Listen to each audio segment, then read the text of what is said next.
Vamos abrir a escritura, Efésios capítulo 6, vamos ler aqui então do versículo 10 em diante, do 10 ao 17, tá?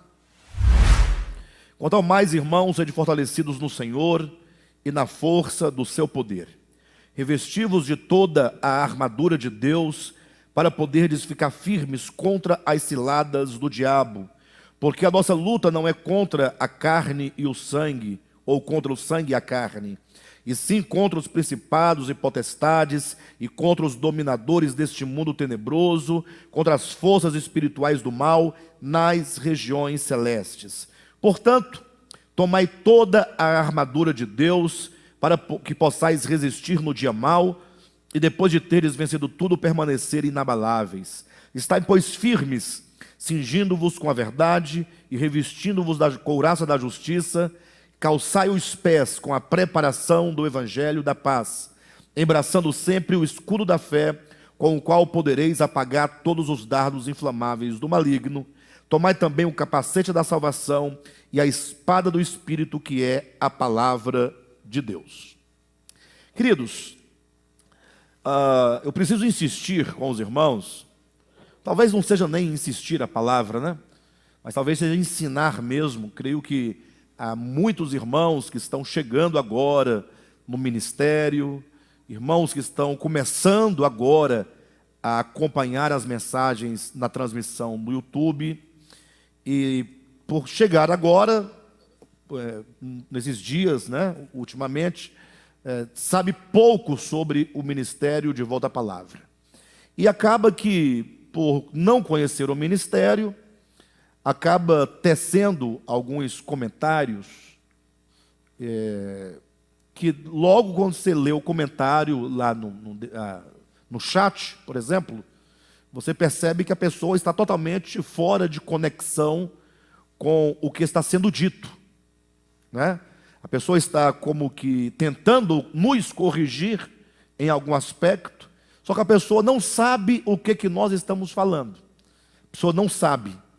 Não pense vocês que é chegar no ministério, seja presencial ou seja à distância, seja online, seja pelo YouTube, não pense que na primeira vez você vai estar entendendo o que nós estamos falando.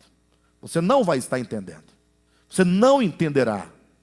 Isso porque, acostumados a ouvir discursos vazios, destituído de fundamento, destituído de conteúdo, de uma consciência crítica do texto bíblico, da teologia bíblica como um todo, da economia de Deus no Novo Testamento, a pessoa, por não ter o costume de ouvir discursos embasados e desenvolvidos, pensa que nós estamos falando o que ela está ouvindo.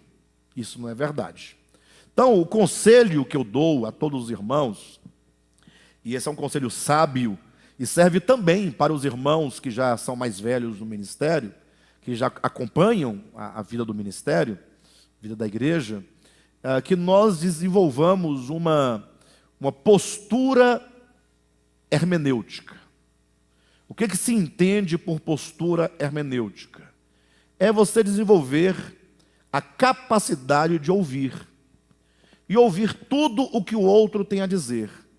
É você permitir que o outro fale, que o outro explique, e você então não somente ouvir até o fim, e não somente ouvir atentamente até o fim, mas desenvolver um esforço para compreender o que se diz, procurar desenvolver o esforço, se esforçar para procurar tocar naquilo que está sendo dito de fato e de verdade. Porque se de repente eu falo uma frase, o indivíduo na internet reprova, é porque eu não estou vendo. Se eu estivesse acompanhando, os irmãos perceberiam que não funciona, não dá certo. Porque basta eu perguntar, o que você está dizendo? E logo, quando a pessoa disser, logo se observará que a pessoa não está falando nada do que nós estamos dizendo. Então, é preciso ter esse espírito hermenêutico, que é a manifestação de humildade. Ouvir o outro, se permitir. Falando nós aqui na semana passada acerca do Evangelho da Paz, né? Houve quem, assistindo, comentasse lá, dizendo que, inclusive, que não é esse o Evangelho, que é verdade que nós devemos ter paz uns com os outros, mas que o Evangelho é o Evangelho de Jesus Cristo, é o Evangelho da cruz, do arrependimento. Daí já dá para a pessoa para perceber de cara que a pessoa ou não ouviu a mensagem, ou não tem disposição. Isso é ruim para você.